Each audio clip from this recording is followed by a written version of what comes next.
Good evening, and welcome to our next installment of the Liberty Center Association for the Arts Quarantine Theater. Desperate times often call for desperate measures, and so we here at the Liberty Center have enjoyed bringing you quarantine theater over the past few weeks. We're very excited to bring this show to you tonight, and so without any further ado, we're happy to present The Tragedy of Macbeth by William Shakespeare. Act 1. A desert place.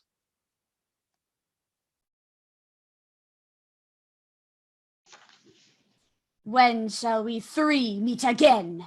In thunder, lightning, or in rain? When the hurly-burly's done, when the battle's lost and won. There will be ere the set of sun. Where the place? Upon the heath. To meet with Macbeth. A camp near Forres, the palace of King Duncan. What bloody man is that? He can report, as seemeth by his plight, of the revolt, the new estate. This is the sergeant, who, like a good and hardy soldier, fought against my captivity. Hail, brave friend! Say to the king the knowledge of the broil as thou didst leave it. Merciless MacDonald, worthy to be a rebel, for to that the multiplying villainies of nature do swarm upon him. From the western isles of kerns and gallow-glasses is supplied.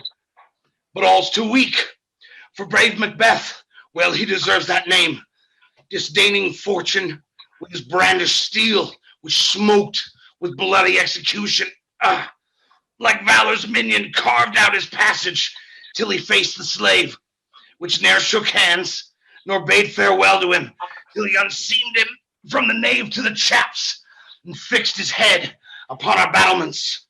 Oh, valiant cousin, worthy gentleman. Mark, King of Scotland, mark.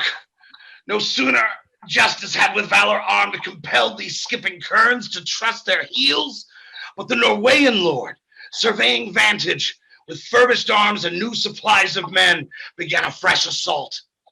Dismayed not this our captains, Macbeth and BANQUO? As sparrows eagles, or the hare the lion. If I say sooth, I must report they were as cannons overcharged with double cracks, so they doubly redoubled strokes upon the foe. Oh, I am faint. My gashes cry for help. So well thy words become thee, as thy wounds. They smack of honor both. Go, get him surgeons. Who comes here? The worthy Thane of Ross. What haste looks through his eyes? So should he look that seems to speak things strange. God save the king. Whence camest thou, worthy Thane? From Fife, great king, where the Norwegian banners flout the sky and fan our people cold. Norway himself, with terrible numbers, assisted by that most disloyal traitor, the Thane of Cawdor, began a dismal conflict, point against point, arm against arm, and to conclude, the victory fell on us. Great happiness. That now Norway's king craves composition, nor would we deign him burial of his men till he dispersed $10,000 to our general use. No more that Thane of Cawdor shall deceive our bosom interest. Go, pronounce his present death, and with his former title, greet Macbeth. I'll see it done. What he hath lost, noble Macbeth hath won. At a heath near the palace of Forres. A drum, Macbeth doth come. The weird sisters hand in hand, posters of the sea and land. Thus do go about, thrice to thine and thrice to mine. And thrice again to make up 9. Peace, the charm round up. So foul and fair a day I have not seen. What are these so withered and so wild in their attire, that look not like the inhabitants of earth, and yet are on it? Live you, Or are you aught that man may question? You seem to understand me, by each at once her chappy finger laying upon her skinny lips. You should be women, and yet your beards forbid me to interpret that you are so. Speak, if you can.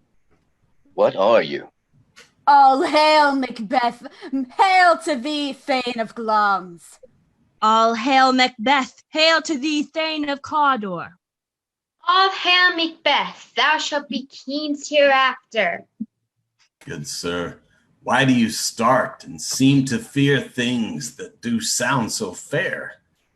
If you can look into the seeds of time and say which grain will grow and which will not, speak then to me, who neither beg nor fear your favors nor your hate. Lesser than Macbeth, and greater. Not so happy, yet much happier. Thou shalt get kings, though thou be none. So all hail Macbeth and BANQUO. BANQUO and Macbeth, all hail!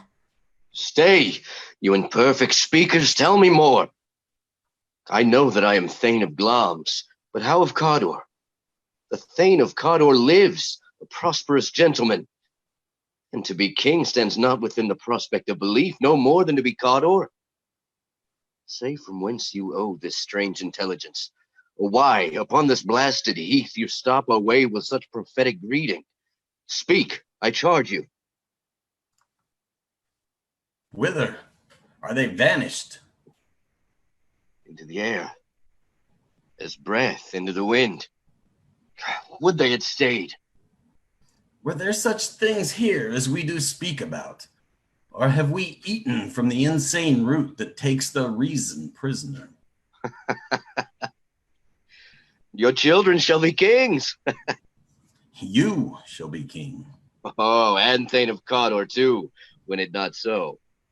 To the self-same tune and words. Who's here? The king hath happily received, Macbeth, the news of thy success.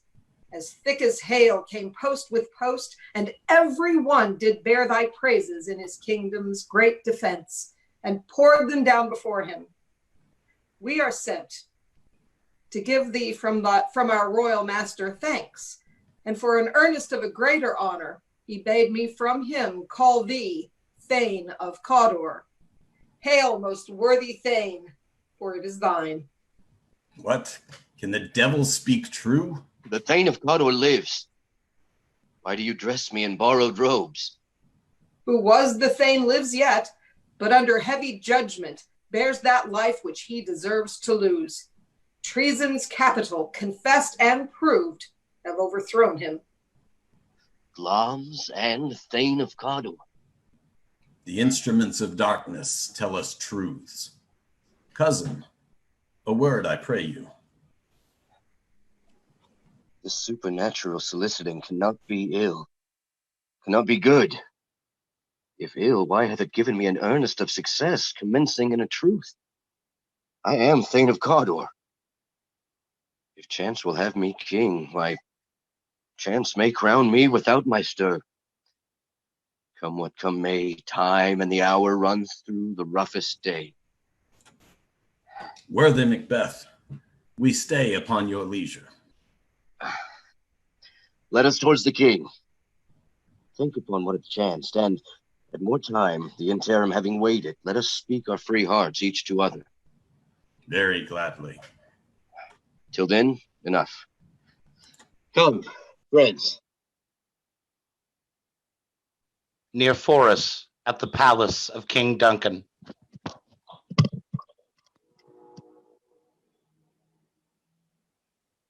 Is execution done on Cawdor?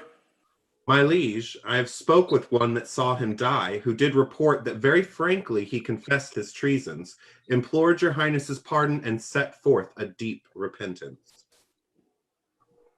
He was a gentleman on whom I built an absolute trust. Oh, worthiest cousin, welcome hither. I have begun to plant thee and will labor to make thee full of growing. Noble BANQUO, thou hast no less deserved, nor must be known no less to have done so. Let me unfold thee, and hold thee to my heart. There, if I grow, the harvest is your own. Sons, kinsmen, thanes, and you whose places are the nearest, know we will establish our state upon our eldest, Malcolm, whom we name hereafter the Prince of Cumberland, which honor must not unaccompanied invest him only, but signs of nobleness like stars shall shine on all deservers. From hence to Inverness, and bind us further to you. I'll be myself the harbinger and make joyful the hearing of my wife with your approach. So humbly take my leave. My worthy Cawdor. Prince of Cumberland? That is a step on which I must fall down or else o'erleap, for in my way it lies. Stars, hide your fires. Let not light see my black and deep desires. The eye wink at the hand, yet let that be, which the eye fears when it is done to see. At Inverness, the castle of Macbeth. They met me in the day of success, and I have learned by the perfectest report they have more in them than mortal knowledge. When I burned in desire to question them further, they made themselves air into which they vanished. Whiles I stood wrapped in the wonder of it, came missives from the king, who all hailed me Thane of Cawdor, by which title before these weird sisters saluted me, and referred me to the coming on of time with hail, king that shalt be. This have I thought good to deliver thee, my dearest partner of greatness, that thou mightst not lose the dues of rejoicing by being ignorant of what greatness is promised thee. Lay it to thy heart, and farewell. Glamis thou art, and Cawdor, and shalt be what thou art promised. Yet do I fear thy nature. It is too full the milk of human kindness to catch the nearest way. Thou wouldst be great, art not without ambition, but without the illness should attend it. Hie thee hither, that I may pour my spirits in thine ear, and chastise with the valor of my tongue all that impedes thee from thy golden round, which fate and metaphysical aid doth seem to have thee crowned withal. What are your tidings? King comes here tonight. Thou art mad to say it. Is not thy master with him? Who, were it so, would have informed for preparation? So please you, it is true. Our Thane is coming. Give him tending. He brings great news. The raven himself is hoarse that croaks the fatal entrance of Duncan under my battlements. Come, you spirits that tend on mortal thoughts, unsex me here, and fill me from the crown to the toe, top full of direst cruelty. Make thick my blood. Stop up the access and passage to remorse. Come, thick night, and pall thee in the dunnest smoke of hell, that my keen knife see not the wound it makes, nor heaven peep through the blanket of the dark to cry, hold, hold. Great Glamis, worthy Cawdor, thy letters have transported me beyond this ignorant present, and I feel now the future in the instant. My dearest love, Duncan comes here tonight. And when goes hence? Tomorrow, as he purposes. Oh, never shall sun that morrow see. Your face, my Thane, is as a book where men may read strange matters. To beguile the time, look like the time. Bear welcome in the eye, your hand, your tongue. Look like the innocent flower, but be the serpent under it. He that's coming must be provided for. And you shall put this great business into my dispatch, which shall to all our nights and days to come give solely sovereign sway and masterdom. We will speak further. Leave all the rest to me.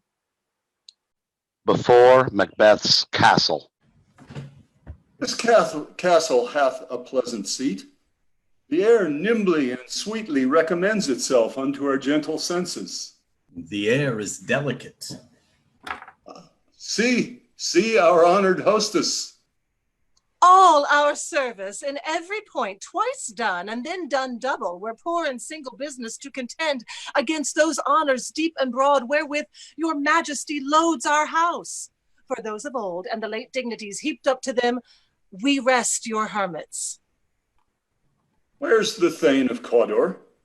We coursed him at the heels, but he rides well, and his great love, sharp as his spur, hath helped him to his home before us. Fair and noble hostess, we are your guest tonight. Your servants ever have theirs, themselves and what is theirs in compt, to make their audit at your highness's pleasure, still to return your own. Give me your hand. Conduct me to mine host. We love him highly, and shall continue our graces towards him. By your leave, hostess. Inside Macbeth's castle. If it were done when 'tis done, and 'twere well it were done quickly. If the assassination could trammel up the consequence and catch with his surcease success, but this blow might be the be-all and the end-all here. This even-handed justice commends the ingredients of our poisoned chalice to our own lips. He's here in double trust. First, as I am his kinsman and his subject, strong both against the deed. Then, as his host, who should against his murderer shut the door, not bear the knife myself. How now? What news? He has almost supped. Why have you left the chamber? We will proceed no further in this business. He hath honored me of late, and I bought golden opinions from all sorts of people, which would be worn now in their newest gloss, not cast aside so soon. Was the hope drunk wherein you dressed yourself? Hath it slept since? And wakes it now to look so green and pale at what it did so freely? Art thou afeard to be the same in thine own act and valor as thou art in desire? Prithee, peace. I dare do all that may become a man. Who dares do more is none. What beast was't then that made you break this enterprise to me? When you durst do it, then you were a man. And to be more than what you were, you would be so much more the man. If we should fail? We fail! But screw your courage to the sticking place, and we'll not fail.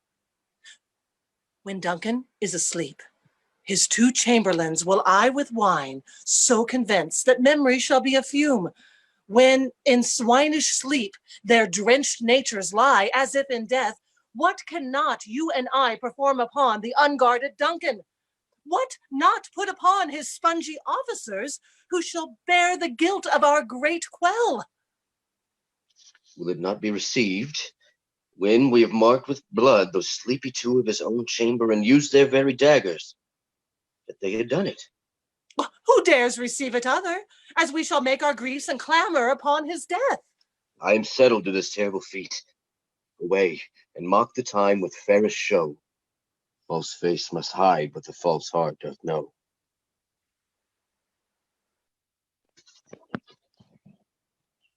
Outside in the court of Macbeth's castle. Who's there? A friend. What, sir? Not yet at rest? The king's abed. All is well. I dreamt last night of the 3 weird sisters. To you, they've showed some truth. I think not of them. Yet, when we can entreat an hour to serve, we would spend it in some words upon that business, if you would grant the time. At your kindest leisure. Get thee to bed.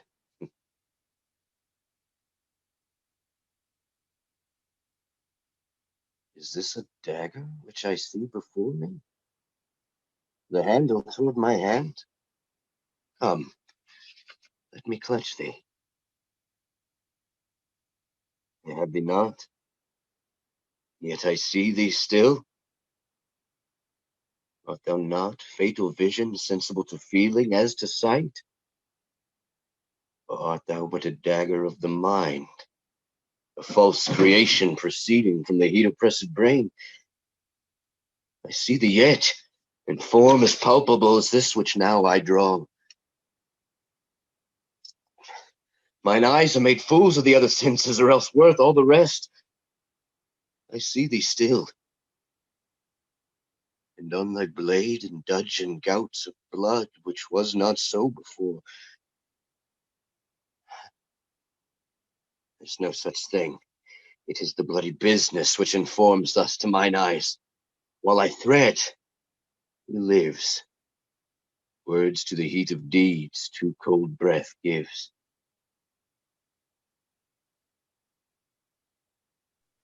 Dong, dong, dong. I go, and it is done. The bell invites me. Hear it not, Duncan, for it is a knell that summons thee to heaven or to hell. A room in Macbeth's castle. That which hath made them drunk hath made me bold. What hath quenched them hath given me fire. He is about it. The doors are open. I laid their daggers ready. He could not miss him. Had he not resembled my father as he slept, I had done it. My husband. Indeed. Sorry sight. A foolish thought, to say a sorry sight. Consider it not so deeply. These deeds must not be thought after these ways.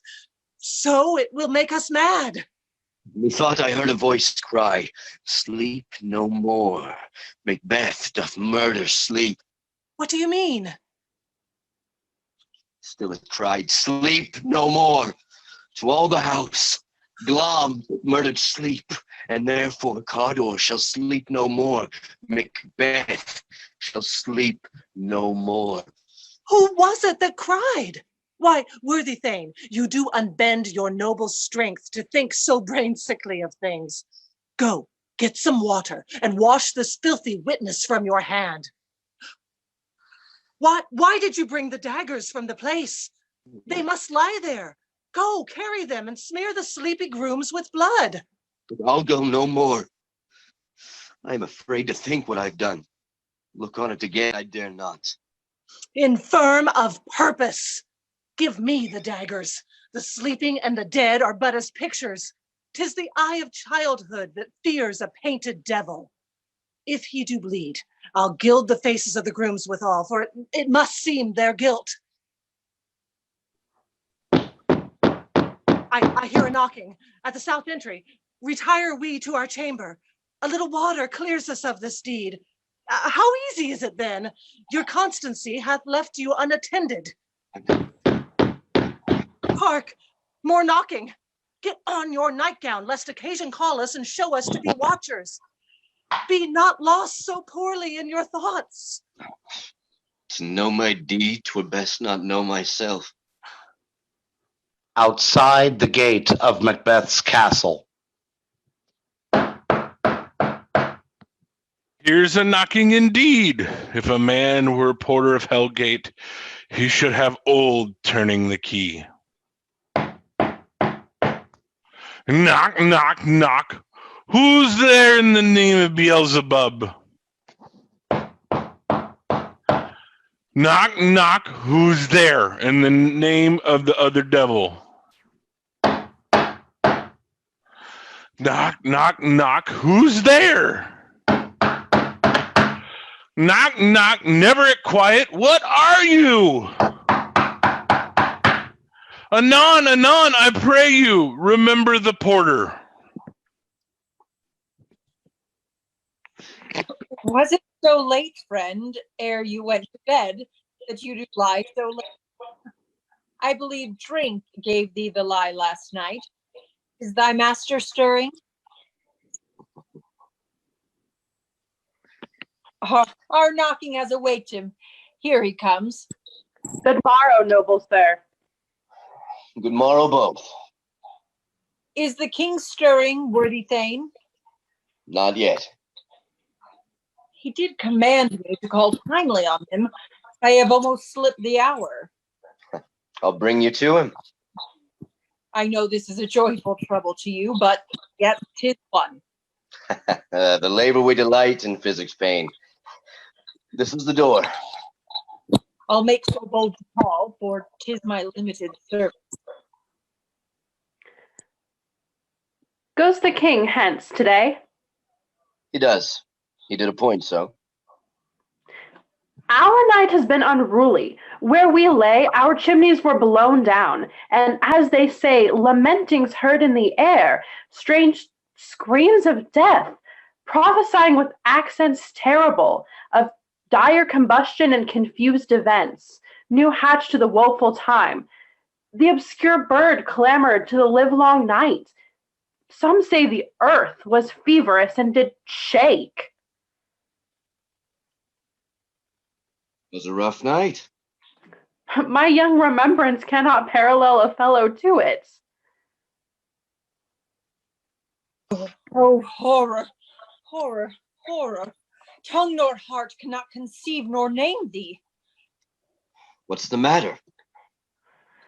See, and then speak yourselves. Awake! Awake! Ring the alarm bell! Murder and treason! Ring the bell! What's the business that such a hideous trumpet calls to parley the sleepers of the house? Speak, speak!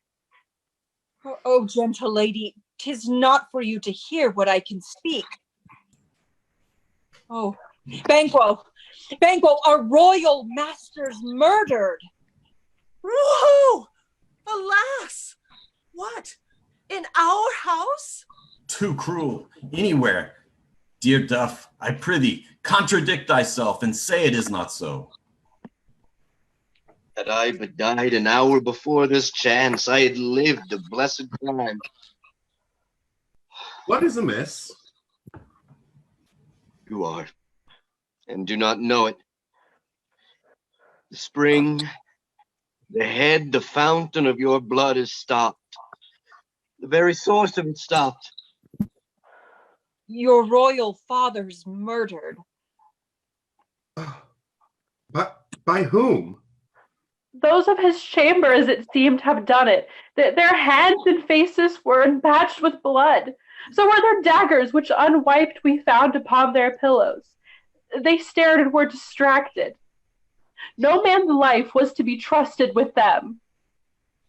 Yet I do repent me of my fury that I did kill them. Wherefore did you so? Oh, help me hence! Oh! Look to the lady. Look to the lady. Let us meet and question this most bloody piece of work to know it further. In the great hand of God I stand, and thence against the undivulged pretense I fight of treasonous malice. And so do I. Let's briefly put on manly readiness and meet in the hall together. Well contented. Well contented. What will you do? Let's not consort with them. To show an unfelt sorrow is an office which the false man does easy. I'll to England. There's daggers in men's smiles. The near in blood, the nearer bloody. This murderous shaft that shot hath not yet lighted, and our safest way is to avoid the aim. Therefore to horse, and let us not be dainty of leave-taking, but shift away. There's warrant in that theft which steals itself when there's no mercy left. Outside Macbeth's castle.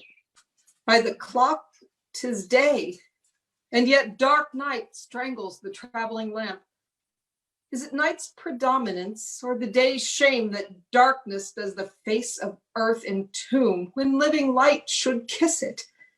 'Tis unnatural, even like the deed that's done. Here comes the good Macduff. How goes the world, sir, now? Why, see you not? Is it known who did this more than bloody deed? those that Macbeth hath slain. Malcolm, the king's son, is stolen away and fled, which puts upon him suspicion of the deed. Then 'tis most like the sovereignty will fall upon Macbeth. He is already named and gone to Scone to be invested. Where is Duncan's body?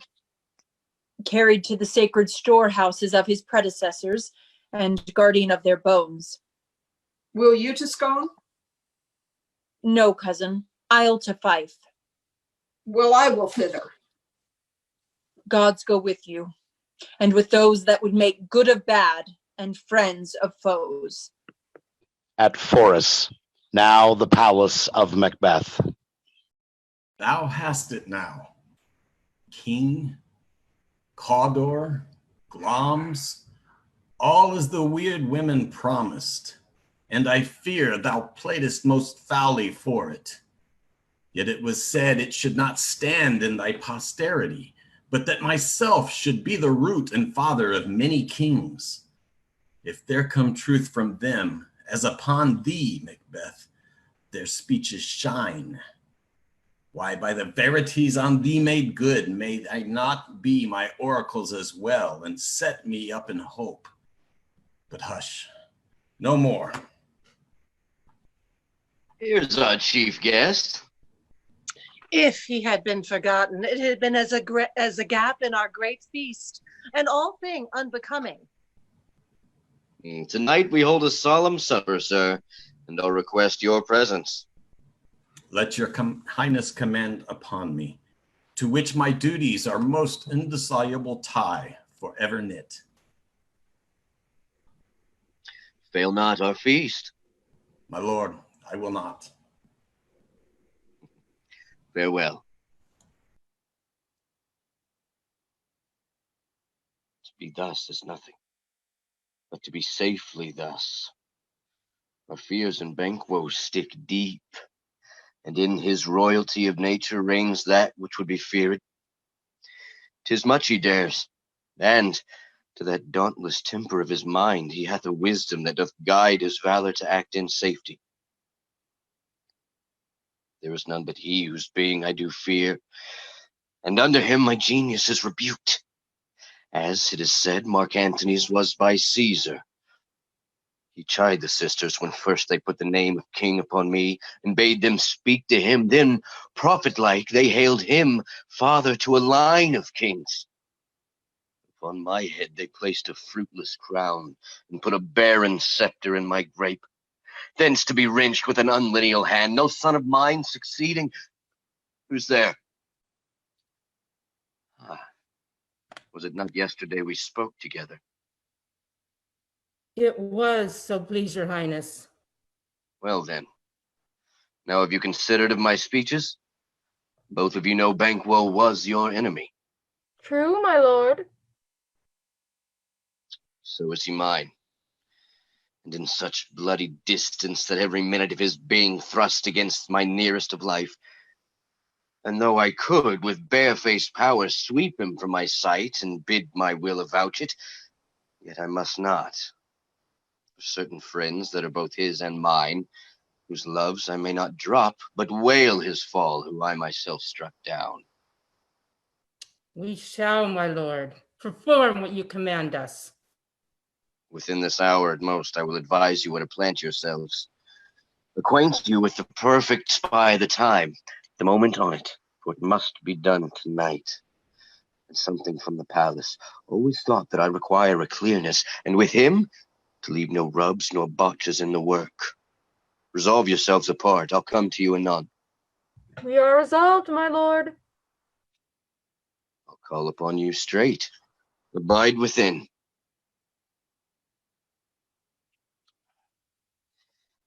It is concluded. BANQUO, thy soul's flight, if it find heaven, must find it out tonight. End of Act 1. Act 2. The Hall at Forres, the Palace of Macbeth. There's blood on thy face. 'Tis BANQUO's then. 'Tis better thee without than he within. Is he dispatched? My lord, his throat is cut. That we did for him. Thou art the best of the cutthroats. Aye, my good lord. Safe in a ditch he bides, with 20 trenched gashes in his head. Thanks for that. Now get thee gone. Tomorrow we'll hear ourselves again. My royal lord, you do not give the cheer. The sauce to meat is ceremony. Meeting were bare without it.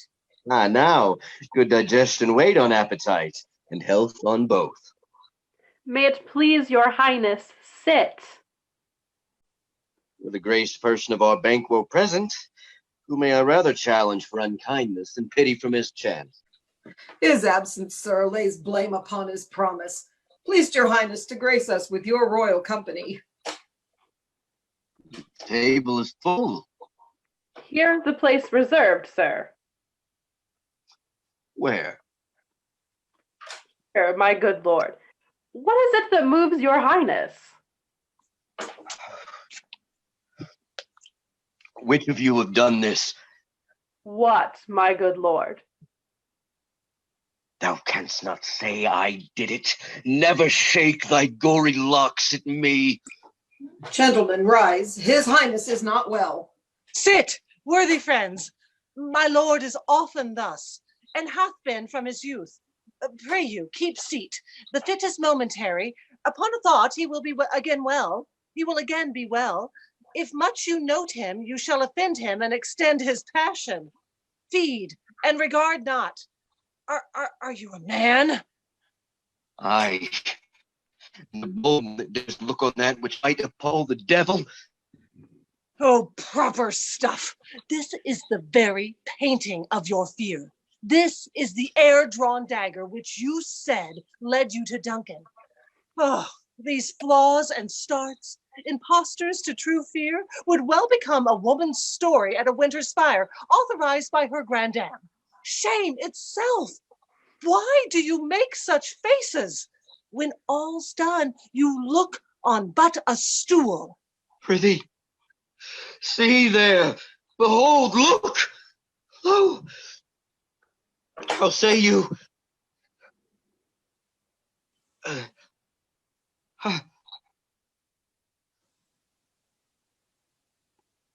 If I stand here, I saw him. Fie! For shame! My worthy lord, your noble friends do lack you.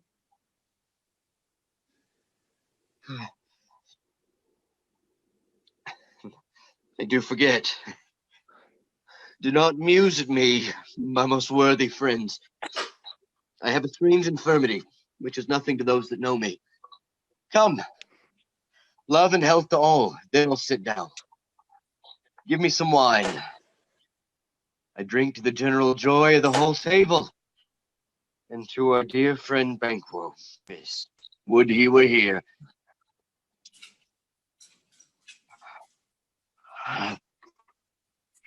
With my sight, let the earth hide thee.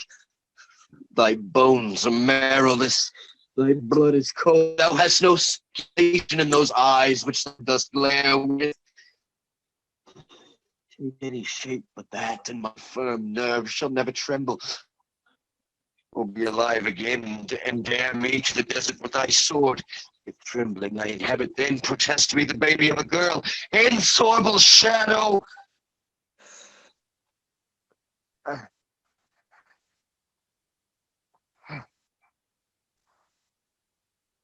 Why, so been gone, I am a man again. Pray you, sit still. You have displaced the mirth, broke the good meeting with most admired disorder. Can such things be, and don't come us like a summer's cloud without a special wonder? When now I think you can behold such sights and keep the natural ruby of your cheeks when mine is blanched with fear. What sights, my lord? I pray you, speak not. He grows worse and worse. Question enrages him at once. Good night. Stand not upon the order of your going, but go at once. Good night, and better health attend his majesty. A kind good night to all. We'll have blood. They say blood will have blood. Stones have been known to move and trees to speak. What is the night? Almost at odds with morning. How sayest thou that Macduff denies his person at our great bidding? Did you send to him? I hear it, by the way, but I will send. I will tomorrow to the weird sisters. More shall they speak, for now I am bent to know by the worst means. The worst. You lack the season of all natures. Sleep. Come. Will to sleep. We are but yet young, indeed. A cavern with a boiling cauldron. Thrice the brinded cat hath mewed. Thrice and once the hedge pig whined. 'Tis time. Double, double, toil and trouble. Fire burn and cauldron bubble. Fillet of a fenny snake in the cauldron boil and bake. Double, double, toil and trouble. Fire burn and cauldron bubble. Scare the dragon, tooth of with. Witches, mummies, malinguk. Double, double, toil and trouble. Fire burn and cauldron bubble. By the pricking of my thumbs, something wicked this way comes. Open locks whoever knocks. How now, you secret black and midnight hags? I conjure you, by that which you profess. Howe'er you come to know it, answer me. Answer me to what I ask you. Speak. Demand. Will answer. Tell me, thou unknown power. Macbeth, Macbeth, Macbeth. Beware Macduff. Beware the Thane of Fife. Dismiss me. Enough. For thy good caution, thanks. Thou hast harped my fear aright. Be bloody, bold, and resolute. Laugh to scorn the power of man, for none of woman born shall harm Macbeth. Then live, Macduff. What need I fear of thee? But yet I'll make assurance double sure, and take a bond of fate. Thou shalt not live. I may tell pale-hearted fear it lies, and sleep in spite of thunder. Macbeth shall never vanquish until the great Burnham wood to disdain hill shall come against him. That will never be. Who can impress the forest, bid the tree unfix its earthbound root? Sweet embodiments good. Rebellion's head rise never till the wood of Burnham rise, and our high-placed Macbeth shall live the lease of nature, pay his breath to time and mortal custom. Where are they? Gone. Let this pernicious hour stand I accursed in the calendar. Come in without there. What is your grace's will? Call you the weird sisters? No, my lord. Came they not by you? No, indeed, my lord. Infected be the air on whereon they ride. Damned be all those that trust them. I did hear the galloping of horses. Who was it came by? 'Tis 2 or 3, my lord, that bring you word. Macduff is fled to England. Fled to England? Aye, my good lord. Time, thou anticipatest my dread exploits. The castle of Macduff I will surprise, seize upon Fife, give to the edge of the sword his wife, his babes, and all unfortunate souls that trace him in his line. No boasting like a fool, this deed I'll do before this purpose cool. At Fife, the castle of Macduff. What had he done to make him fly the land? You must have patience, madam. He had none. His flight was madness. When our actions do not, our fears do make us traitors. You know not whether it was his wisdom or his fear. Wisdom? To leave his wife? To leave his babes? His mansion and his titles in a place from whence himself does fly? He loves us not. And all is the fear and nothing is the love. As little is the wisdom where the flight so runs against all reason. I pray you, school yourself. But for your husband, he is noble, judicious, wise, and best knows the fits of the season. I dare not speak much further, but cruel are the times when we are traitors and do not know ourselves, when we hold rumor from what we fear, yet know not what we fear, but float upon a wild and violent sea each way and move. I take my leave of you. Shall not be long, but I'll be here again. Blessing upon you. I take my leave at once. Was my father a traitor, mother? Aye, that he was. What is a traitor? Why, one that swears and lies. And be all traitors that do so? Everyone that does so is a traitor and must be hanged. And must they all be hanged that swear and lie? Everyone. Who must hang them? Why, the honest men. Then the liars and the swearers are fools, for there are liars and swearers enow to beat the honest men and hang them up. Now, God help thee, poor monkey, but how wilt thou do for a father? If he were dead, you'll weep for him. If you would not, it were a good sign that I should quickly have a new father. Poor prattler, how thou talkest. What are these faces? Where is your husband? I hope in a place so unsanctified where such as thou mayest find him. He's a traitor. Thou liest, thou shag-haired villain. What, you egg?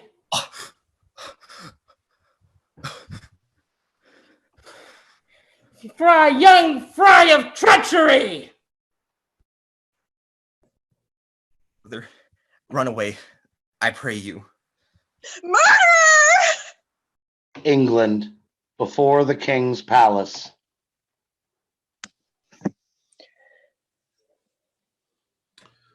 Let us seek out some desolate shade, and there weep our sad bosoms empty. Let us rather hold fast the mortal sword, and like good men bestride our downfall and birthdom. I am not treacherous. But Macbeth is. I have lost my hopes. Perchance, even there where I did find my doubts, why in that rawness left you wife and child, those precious motives, those strong knots of love, without leave-taking?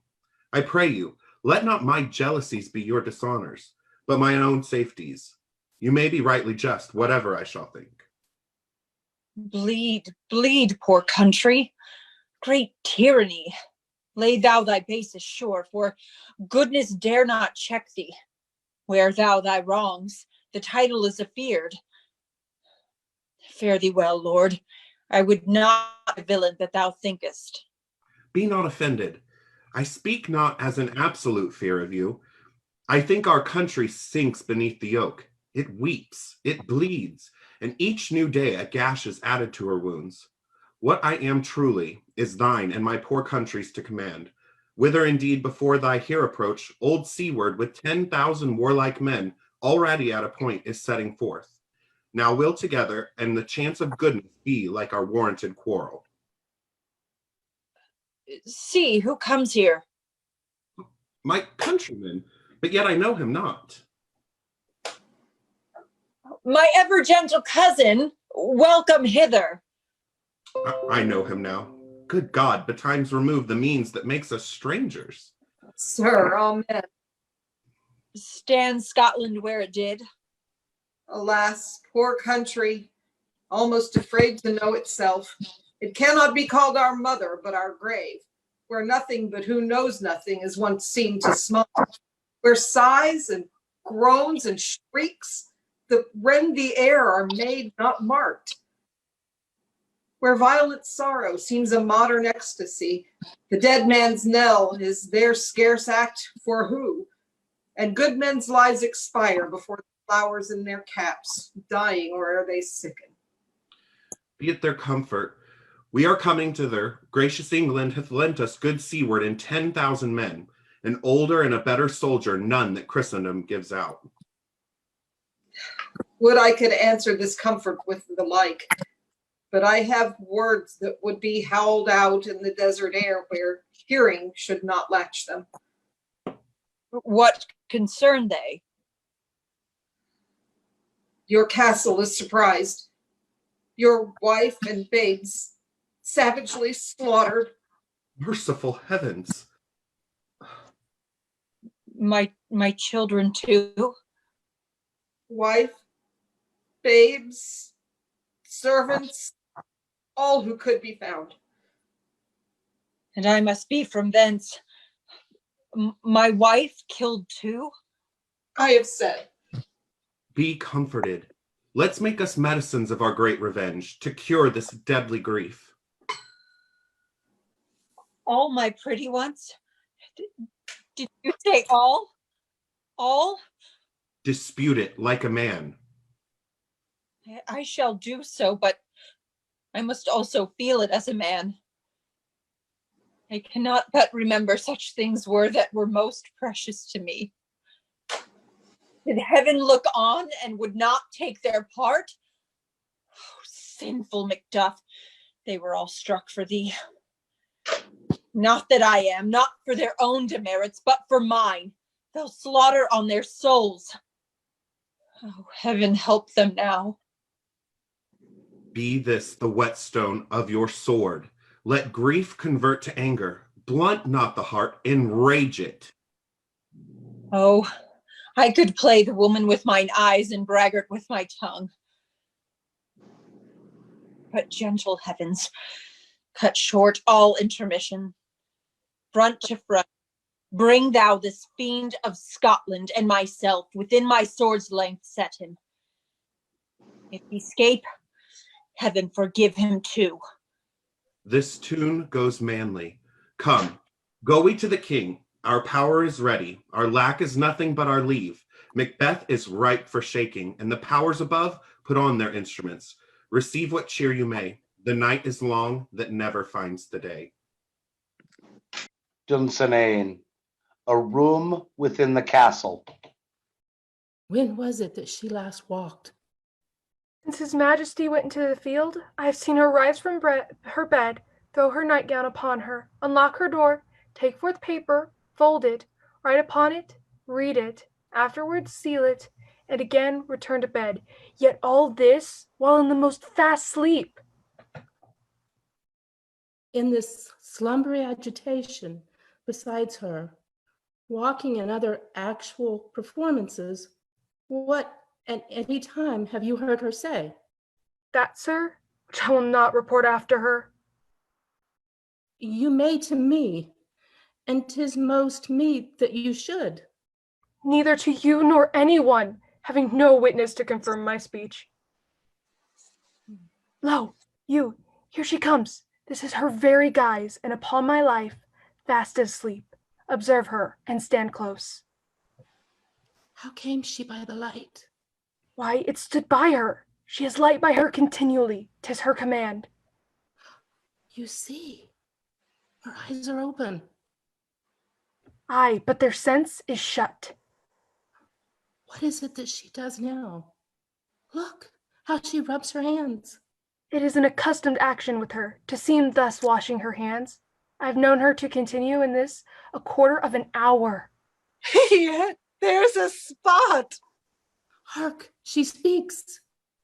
Oh, damn spot. Oh, I say. 1, 2, why? Then 'tis time to do it. Hell is murky. Fie, my lord, fie. A soldier and a beard. What need we fear who knows it when none can call our power to account?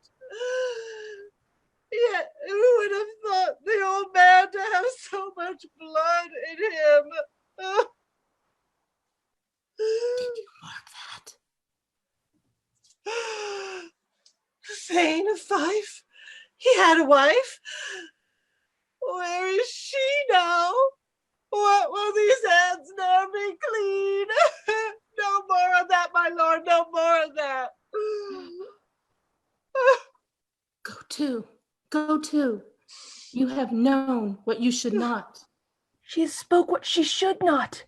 I am sure of that. Heaven knows what she has known. Here's the smell of blood still. Oh, the perfumes of Arabia will not sweeten this little hand. Oh. This disease is beyond my practice. Wash your hands. Put on your nightgown. Look not so pale. I tell you yet again, BANQUO's buried. He cannot come out of his grave. Even so. To bed. There's a knocking at the gate. Come. Give me your hand. What's done cannot be undone. To bed. Will she go now to bed? Directly. Foul whisperings are abroad. Unnatural deeds do breed unnatural troubles. Infected minds to their deaf pillows will discharge their secrets. More needs she than the divine, than the physician. God, forgive us all. Look after her. Remove from her the means of all injury, and still keep eyes upon her. So good night. Good night, good doctor. The countryside near Dunsinane. The English power is near, led on by Malcolm, his uncle, Siward, and the good Macduff. Revenges burn in them. Near Birnam Wood shall we meet them. That way are they coming. What does the tyrant? Great Dunsinane he strongly fortifies. Some say he's mad. Others that lesser hate him do call it valiant fury. But for certain, he cannot buckle his distempered cause within the belt of rule. Now does he feel his secret murders sticking on his hands. Those he commands move only in command, nothing in love. Now does he feel his title hang loose about him like a giant's robe upon a dwarfish thief.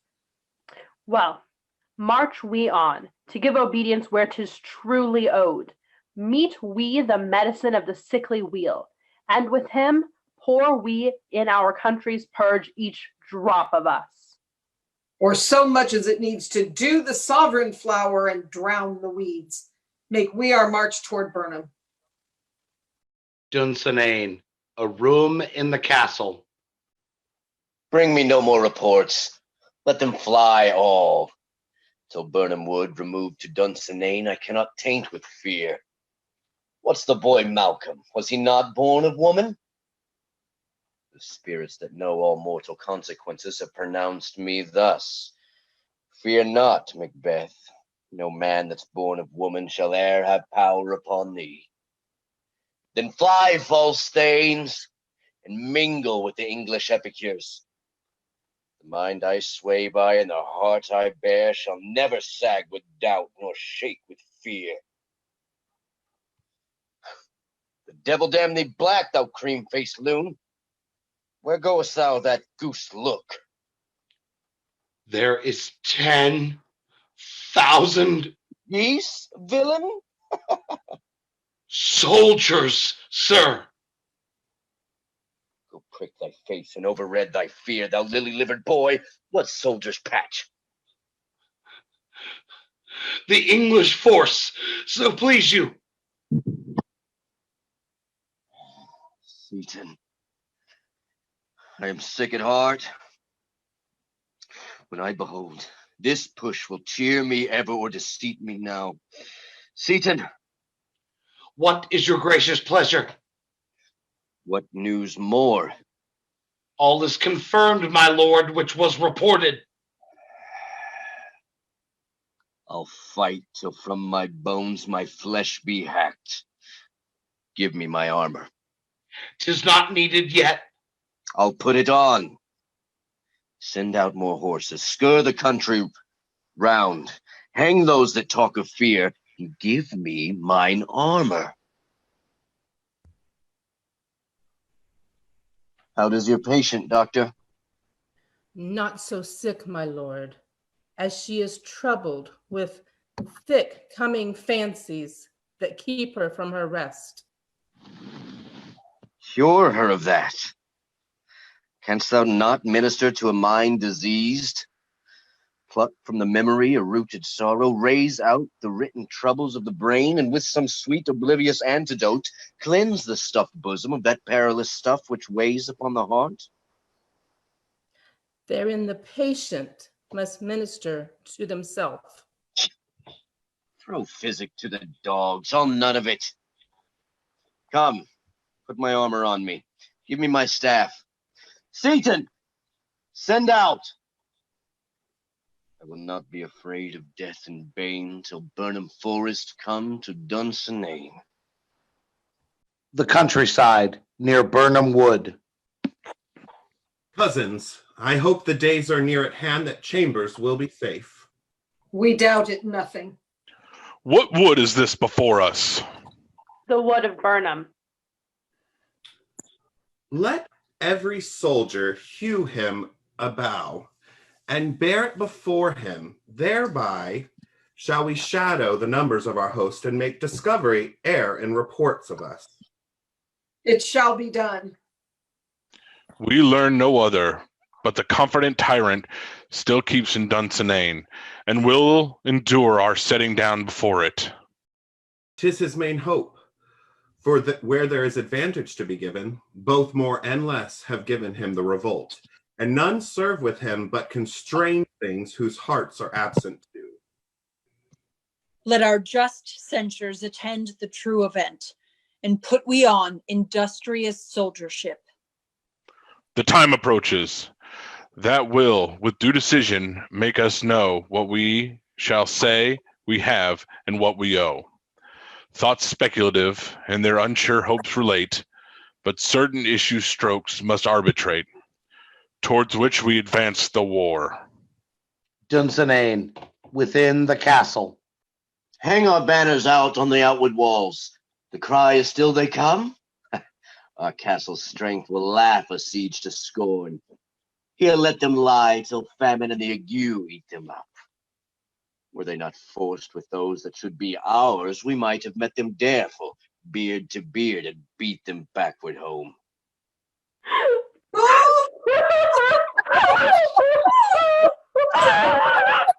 What is that noise?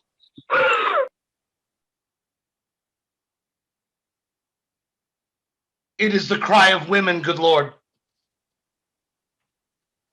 I have almost forgot the taste of fears. The time has been, my senses would have cooled to hear a night shriek, and my fell of hair would at a dismal treatise rouse and stir as life were in it. I have supped full with horrors. Drianis, familiar to my slaughterous thoughts, cannot once start me. Wherefore was that cry? The queen, my lord, is dead.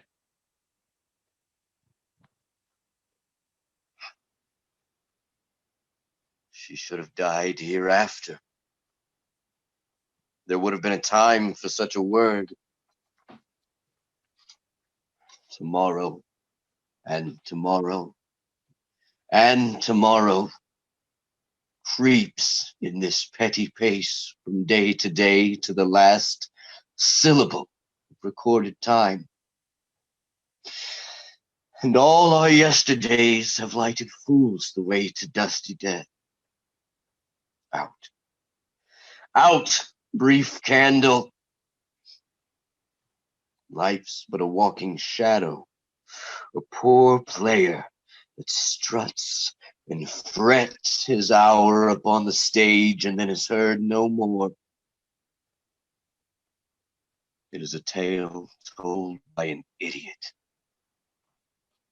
full of sound and fury, signifying nothing. Gracious my lord, I should report that which I say I saw, but I know not how to do it. Will say, sir. As I did stand my watch upon the hill, I looked toward Burnham, and anon, methought, the wood began to move. Liar and slave! Let me endure your wrath, if it be not so.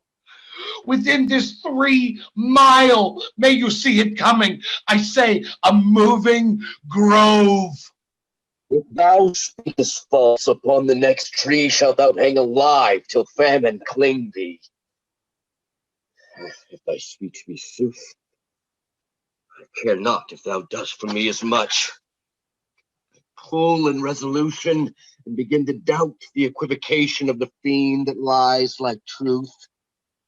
Fear not till Burnham Wood do come to Dunsinane, and now a wood come toward Dunsinane. Arm and out. Ring the alarm bell. Blow wind, come rack. At least we'll die with harness on our back. At Dunsinane, before the castle. Now near enough. Your leafy screens throw down and show like those you are. You, worthy uncle, shall with my cousin, your right noble son, lead our first battle. Worthy Macduff, and we shall take upon what else remains to do, according to our order. Fare you well. Do we but find the tyrant's power tonight. Let us be beaten if we cannot fight. Make all our trumpets speak. Give them all breath. Those clamorous harbingers of blood and death. In another part of the battlefield. They have tied me to a stake. I cannot fly, but bear-like I must fight the course. What's he that was not born of woman? Such a one am I to fear? None. What is thy name? Thou wilt be afraid to hear it. No, though thou call'st thyself a hotter name than any is in hell. My name's Macbeth. The devil himself could not pronounce a title more hateful to mine ear. No, nor more fearful. Thou liest, abhorred tyrant. With my sword, I'll prove the lie thou speakest. Thou wast born of woman. But swords I smile at, weapons laugh to scorn, brandished by man that's not of woman born. Tyrant, show thy face. If thou be slain and with no stroke of mine, my wife and children's ghosts will haunt me still. Let me find him fortune, and more I beg not.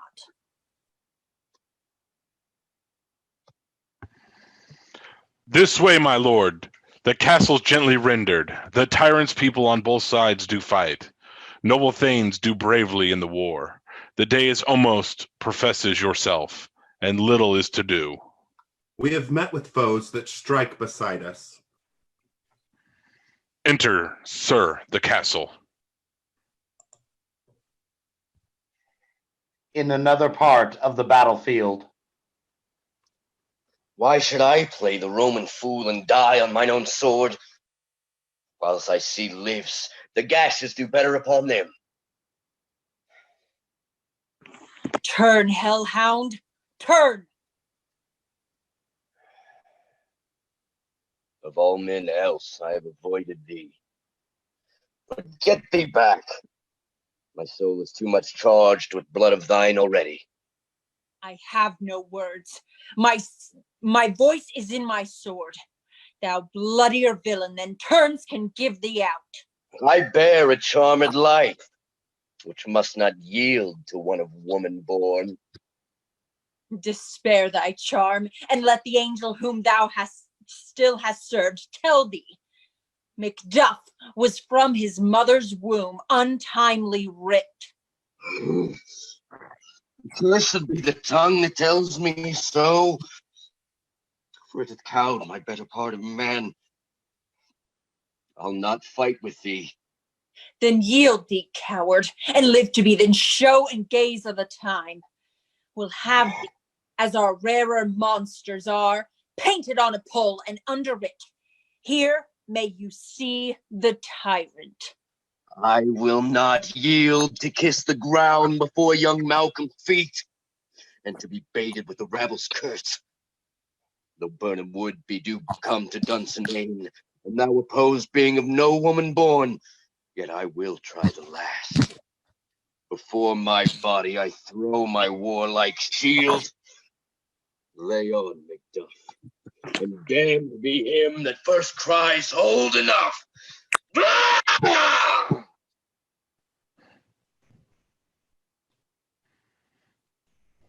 I would the friends we miss were safe arrived.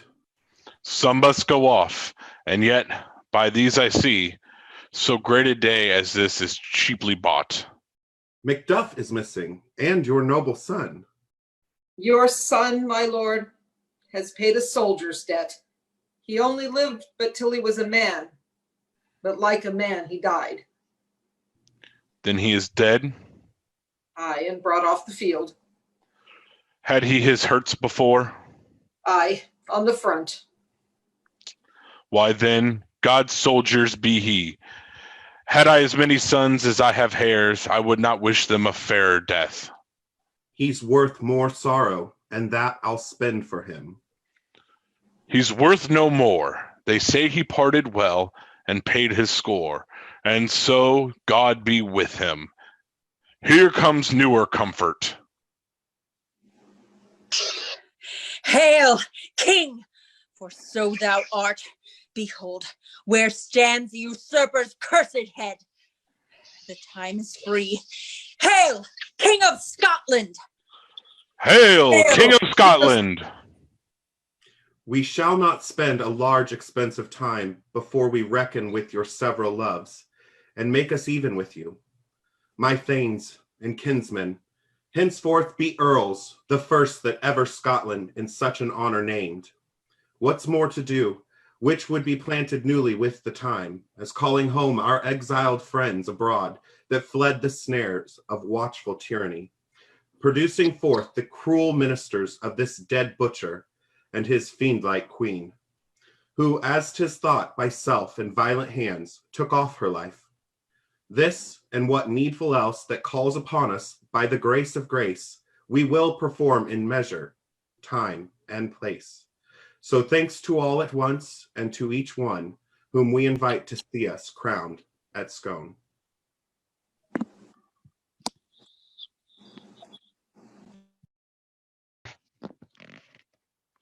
And now we would like to take a moment to introduce our cast of characters.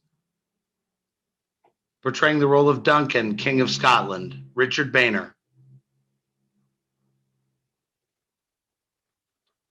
Malcolm, his son, Jeromy Layman. Macbeth, a general of the King's army, Thomas Andrew Waller. BANQUO, a general of the King's army, Brad Henderson. LENNOX, a nobleman of Scotland, Chelsea Turner. Ross, a nobleman of Scotland, Jan Bahner. Siward, general of the English forces, John Hopper.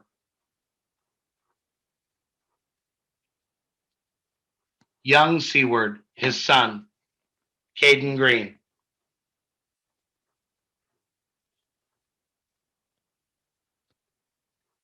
SEYTON, an officer attending on Macbeth, Chris Clark. A sergeant in Duncan's army, Chris Clark.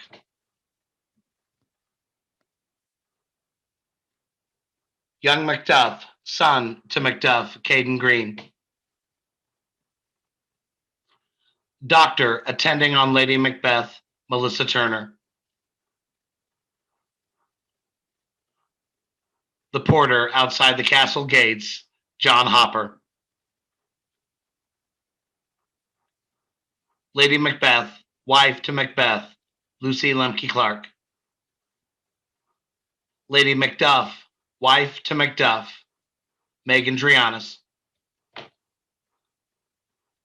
Gentlewoman attending on Lady Macbeth, Gracie Gunn. First witch, Ariana Ciccone. Second witch, Sarah Hinkson. Third witch, Savannah Simon. First murderer, Melissa Turner. Second murderer, Gracie Gunn.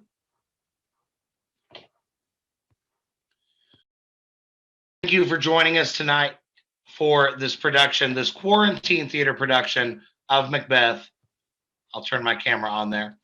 As we know, desperate times call for desperate measures, and the actors and artists of the Liberty Center have worked diligently over the last several weeks to put together our quarantine theater productions so that we can stay not only connected as artists, but so that we can still have something to offer the community in what are some very difficult times. Life has obviously changed pretty drastically, but we're very happy that you joined us here tonight. If you enjoyed it, I would encourage you, if you're able, make a donation to the Liberty Center. The Liberty Center Association for the Arts, like many organizations around this country, and within all of our personal lives too, we're facing challenging times. Theater is a place where people get together in a big room with a lot of people, and that just can't happen right now, and we understand that. But if it's within your means, if you can, we'd encourage you to support the Liberty Center. And also to keep your eyes open for the next upcoming production of Quarantine Theater from the Liberty Center Association for the Arts. That is the £1 Million Banknote by classic American author Mark Twain. So watch Facebook, watch social media for that. That will be coming out soon. We really want to thank everybody that joined us tonight. And aside from our cast, there's someone who is a true unsung hero of the Liberty Center right now, and that is Carl Hutcherson. So, Carl, if you would, pop yourself up on screen right now so the good people can see you, and let's get some applause for this man right here who makes all things technical happen, whether they're in the theater space or whether they're here on the internet. Carl makes amazing things happen, and we're really, really blessed and happy to have him on board. And I could not thank this cast more for putting together this great reading of Macbeth. We've cut it down, and the actors came into it. They had I think we had about 4 rehearsals to get it all down. And I couldn't be prouder of this group, particularly our younger performers, our junior theater performers. In the year 2020, many 15 and 16 and 17-year-olds may not feel like they have much use for the works of William Shakespeare, but these kids have seen the light, and they realize that there's some great stories still to be told. And so we're really happy that they came on board to join us for that. So I want to send a little kudos out to our junior theater performers there, and a little round of applause for them.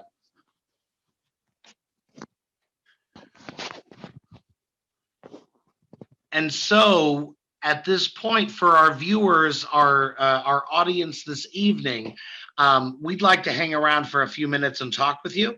If you've got any questions, I presume you're following live on Facebook, so you could do that in the comments. But if you have any questions for any of our actors, how they prepared for this, we have a really wide range of Liberty Center performers here. We've brought back we've got a few veterans on here, some new faces, and our younger people that we're really excited to all have in the same mix. It kills me because if I could, I would put this cast on stage right now in a heartbeat to put this play on stage, because these actors and performers have jumped into their roles so well.